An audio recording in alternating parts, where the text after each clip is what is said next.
မင်္ဂလာပါဒုက္ခကျမ်းမာရေး channel လေးကနေပြန်လည်ကြိုဆိုလိုက်ပါတယ်ကျွန်တော်ဒီနေ့ပြပြပေးသွားမယ့်အကြောင်းအရာလေးကတော့ visceral fat တိတ်တိတ်ဆိတ်လူသက်သမားလို့သိထားကြတဲ့ဝင်းတွင်းအဆီအကြောင်းပဲဖြစ်ပါတယ်ဝင်းတွင်းအဆီဆိုတာဘာလဲဝင်းတွင်းအဆီကဘာကြောင့်ကြောက်စရာကောင်းရတာလဲဆိုတဲ့အကြောင်းအရာလေးတွေကိုလည်းဆက်လက်ပြီးပြပြသွားပေးအောင်မှာဖြစ်ပါတယ်ဝင်းတွင်းအဆီဆိုတာဘာလဲဝင်းတွင်းအဆီဆိုတာကကျွန်တော်တို့ရဲ့အရေပြားအောက်မှာကပ်နေတဲ့အဆီအမျိုးနဲ့မတူပါဘူးနော်သူကကျွန်တော်တို့ရဲ့ကိုရင်းအင်္ဂါတွေဖြစ်တဲ့အသေးကြောက်ကက်ဦးအစရှိတဲ့အင်္ဂါအစိတ်ပိုင်းတွေမှာကပ်ပြီးတော့စုပုံနေတတ်တာမျိုးပါဒီစီတွေကရိုးရိုးစီမဟုတ်ဘဲနဲ့ခန္ဓာကိုယ်ကိုရောင်ရမ်းစေတဲ့ဓာတုပစ္စည်းတွေကိုတောက်လျှောက်ထုတ်လုပ်ပေးနေတဲ့အတွက်ဒီဓာတုပစ္စည်းကနေသွေးကြောတွေကိုရင်းအင်္ဂါတွေရဲ့လုပ်ငန်းဆောင်တာတွေကိုထိခိုက်စေပြီးတော့ယောဂမျိုးစုံတို့ကိုဖြစ်ပွားစေပါတယ်ဝင်းတွင်းအဆီစုပုံနေဆိုတာမျိုးကအသက်အရွယ်မီဖြစ်ပွားနိုင်နေဆိုပေမဲ့လည်းအမျိုးသမီးတွေမှာဆိုရင်တော့အသက်30ကျော်လာတာနဲ့အမျှခန္ဓာကိုယ်ရဲ့ဇီဝကမ္မဖြစ်စဉ်တွေကနှေးကွေးလာပြီးတော့ကြွက်သားတူတွေကစတင်ပြီးယုံနေလာတတ်ပါတယ်။အဲဒီအခါကိုစားတောက်လိုက်တဲ့အစားအသောက်တွေရဲ့ကယ်လိုရီတွေကိုလောင်ကျွမ်းနိုင်စံကျဆင်းသွားတဲ့အတွက်အဆီအဖြစ်ကိုပြောင်းလဲပြီးတော့ဝင်းပိုက်နေရာတစ်ဝိုက်မှာစီတွေစုပုံလာတတ်ပါတယ်။သွေးဆောင်ကန်ဒီအချိန်ဒါမှမဟုတ်သွေးဆောင်ပြီးတဲ့အချိန်အသက်အရွယ်အပြင်အသက်45နှစ်ကနေ55နှစ်အတွင်းမျိုးသမီးတွေမှာလည်းဖြစ်များတတ်ပါတယ်။အကြောင်းရင်းကတော့အမျိုးသမီးဟော်မုန်းလို့ခေါ်ကြတဲ့အီစထရိုဂျင်ဟော်မုန်းကကျဆင်းသွားပြီးတော့အဆီရည်ကတင်မနဲ့ပေါင်တွေမှာမစုနိုင်တော့ဘဲနဲ့ဝင်းမဧရိယာမှာပြောင်းလဲပြီးတော့စုပုံလာတတ်တဲ့အတွက်ဖြစ်ပါတယ်။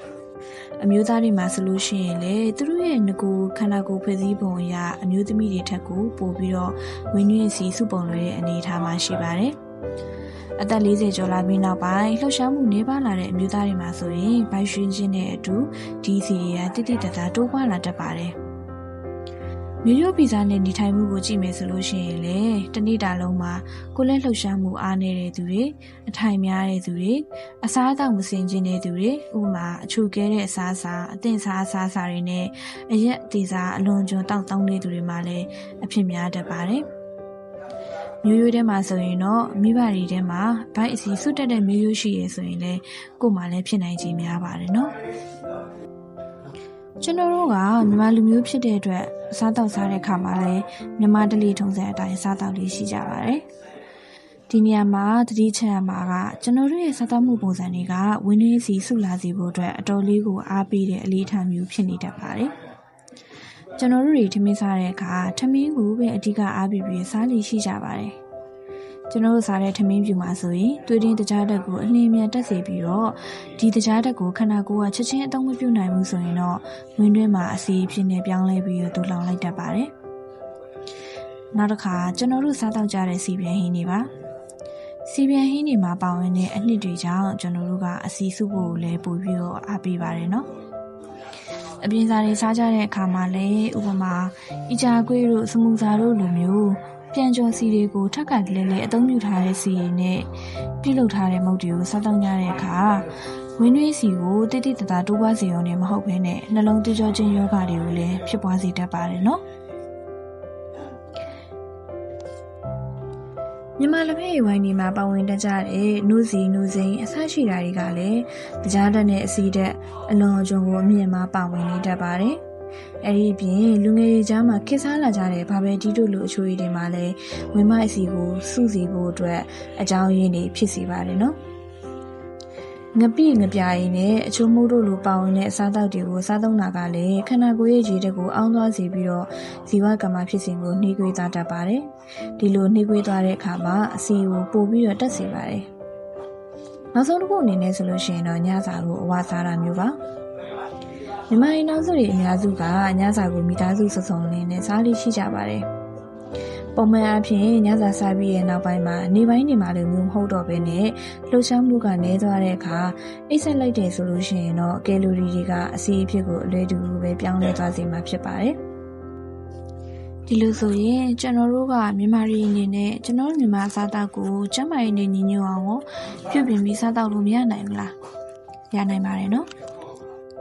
ဘယ်လိုဖြစ်ရမလဲဆိုလို့ရှိရင်တော့ကျွန်တော်တို့ထမင်းစားတဲ့အခါထမင်းကိုလျှော့ပြီးတော့ဟင်းကိုတူးစားလိုက်တာမျိုးပါထမင်းပမာဏကိုလျှော့ချပြီးတော့ပရိုတင်းပါဝင်တဲ့အသားငါပဲနဲ့ဟင်းသီးဟင်းရွက်တွေကိုပို့ပြီးတော့စားပေးပါ အချိုရည်တွေတောက်မဲ့စားရင်းနှီးချမ်းအဖြစ်တောက်သုံးပေးတာကအစီလောင်ကျွမ်းမှုတွေကိုလည်းအထောက်အကူပြုပေးပါတယ်အစိမ်းစားတဲ့တလီလေးကိုလည်းပြုလုပ်ပေးပါကျွန်တော်တို့ထမင်းဝိုင်းတွေမှာအများအားဖြင့်ထမင်းစားတဲ့အခါအတိုးမြုပ်ကလေးတွေထည့်ပြီးစားလေးရှိကြပါတယ်ဒါလေးကလည်းကောင်းမွန်တဲ့အလေးချိန်ကောင်းလေးတစ်ခုဖြစ်ပါတယ်နော်ညသာစားတဲ့အခါမှာစောစောလေးစားပေးပါပုံမှန်အိတ်ခမ်းကြီးထမင်းစားတာတက်ကိုအိတ်ဆက်ချီမပြုတ်ခင်မှာအချိန်3နာရီလောက်ခွာပြီးတော့ညစာစားပေးတာကလည်းအထောက်အကူပြုပေးနိုင်ပါတယ်ဒီလိုမျိုးလေးတွေပြည့်ပြည့်စားတော့ပြီးမယ်ဆိုလို့ရှိရင်တော့ဝမ်းတွင်းအဆီးဆူခြင်းကိုရှော့ချပေးနိုင်ပါတယ်တကယ်လို့များဝမ်းတွင်းအဆီးတွေများနေမယ်ဆိုလို့ရှိရင်တော့နာတာရှည်ယောဂတွေနဲ့ကျန်းမာရေးပြဿနာတွေကပိုပြီးတော့မြင့်မားလာနိုင်ခြင်းရှိပါတယ်နော်တကယ်လို့သာကျွန်တော်တို့မှာဝင်းနှင်းစီတွေများနေမယ်ဆိုလို့ရှိရင်တော့နာတာရှည်ယောဂတွေအပြင်နောက်ဆက်တွဲကျန်းမာရေးပြဿနာတွေလည်းတိတိတတ်တာမြင့်တက်လာမှာဖြစ်ပါတယ်ပထမဆုံးတစ်ခုအနေနဲ့နှလုံးယောဂနဲ့လက်ပြတ်နိုင်ခြင်းရှိပါတယ်ဝင်းနှင်းစီတွေကသွေးကြောနံရံတွေကိုထူထဲကျန်းတဲ့စေပြီးတော့သွေးကိုတိုးစေပါတယ်သွေးတွင်းကိုလက်စထရောလိုမျိုးအဆီဓာတ်တွေကိုလည်းမြင့်တက်စေတာဖြစ်တဲ့အတွက်နှလုံးနဲ့အုံနောက်ကိုထိခိုက်စေနိုင်ပါတယ်အင်ဆူလင်ခုခံအားကိုလည်းဖြစ်ပေါ်စေတဲ့အတွက်ခန္ဓာကိုယ်ကတခြားဓာတ်ကိုစနစ်တကျသုံးစွဲနိုင်မှုမရှိတော့ဘဲနဲ့စီးချိုယောဂဖြစ်လာဖို့ကလည်းတိုက်တွန်းအားပေးပါတယ်နော်ကင်ဆာယောဂအချို့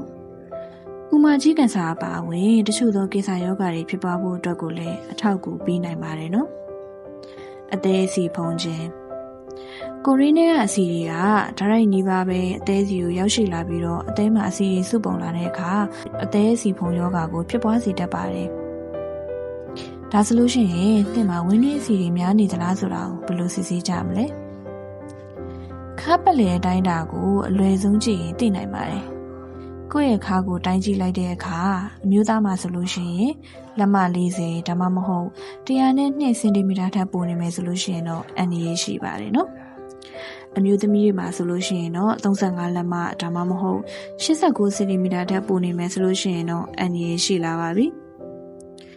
ဒီလိုအန်ဒီများတဲ့အစီတွေကိုနေထိုင်မှုပုံစံတွေပြောင်းလဲမယ်လေ့ကျင့်လဲလုပ်မယ်စားသောက်ပုံစံတွေကိုထိထိချောင်းချောင်းထိန်းချုပ်မယ်ဆိုလို့ရှိရင်တော့ရှော့ချပစ်လိုက်လို့ရပါတယ်ပုံမှန်အဖြစ်နေ့စဉ်ပုံမှန်လေ့ကျင့်ခန်းလေးပြုလုပ်ပေးပါတပတ်အတွင်းမှာစုစုပေါင်းမိနစ်150လခန့်လောက်လမ်းမြန်မြန်လေးရှောင်မယ်ပြေးမယ်အစရတွေအပြင်အလေးမှချင်းတို့လိုလေ့ကျင့်ခန်းတွေကိုလည်းလွတ်ဆောင်ပေးရပါမယ်ဒုတိယချက်အနေနဲ့အာဟာရပြည့်ဝတဲ့အစားအသောက်တွေကိုစားသုံးရမှာပါတခြားများတဲ့အချိုရည်တွေနဲ့အသင်စားအစားအစာတွေကျန်းမာရေးနဲ့မရင်းညွတ်တဲ့အစီအစိုးတွေကိုရှော့ချလိုက်ပြီးတော့အသီးအနှံဟင်းသီးဟင်းရွက်အစီအစံပရိုတင်းတွေပါဝင်တဲ့အစားအစာတွေကိုပို့ပြီးတော့ဦးစားပေးစားသုံးပေးရမှာဖြစ်ပါတယ်တတိယချက်အနေနဲ့တော့အရက်ဒေသတောက်စားခြင်းကိုရှော့ချရမှာပါအရက်သေးစားအလွန်ကျွံတောက်စားခြင်းကလည်းခန္ဓာကိုယ်ရဲ့ဝင်းမိုက်အတွင်းမှာအစီအူစုပုံစေတဲ့အကြောင်းရင်းတစ်ခုဖြစ်ပါတယ်နော်။နံပါတ်၄ချက်အနေနဲ့အိပ်ရေးဝအိပ်ဖို့လိုအပ်ပါတယ်။ညစဉ်9နာရီကနေ9နာရီအတွင်းလုံလောက်တဲ့အိပ်ချိန်ရရှိတာကလည်းဝင်းတွင်းစီတွေကိုထိန်းချုပ်ဖို့အတွက်အဓိကကျတဲ့အခန်းကဏ္ဍမှာပါဝင်နေပါတယ်။ဒါဆိုရင်ဒီနည်းလမ်းလေးတွေကိုအသုံးပြုပြီးတော့ဒုက္ခရဲ့ပရိသတ်ကြီးကဝင်းတွင်းအစီအစုခြင်းကိုကျွန်တော်တို့အတူတူကာကွယ်လိုက်ကြရအောင်နော်။နောက်လာမယ့်ဗီဒီယိုတွေမှာလည်းဘယ်လိုအကြောင်းအရာလေးတွေကိုတင်ဆက်ပေးဦးမယ်ဆိုတာကိုစောင့်မျှော်အားပေးကြပါအောင်ရှင်။အသစ်သောဗီဒီယိုလေးတွေကိုနားဆင်နိုင်ဖို့ဒုက္ခရဲ့ channel လေးကို like and subscribe လုပ်ပေးထားပါအောင်နော်။တကယ်ချင်းတို့ရဲ့မိတ်ဆွေတွေနားဆင်ဖို့အတွက်လည်းဒီဗီဒီယိုလေးကို share ပေးသွားခဲ့နိုင်ပါတယ်ရှင်။ကျေးဇူးအထူးတင်ရှိပါတယ်ပရိသတ်ကြီး။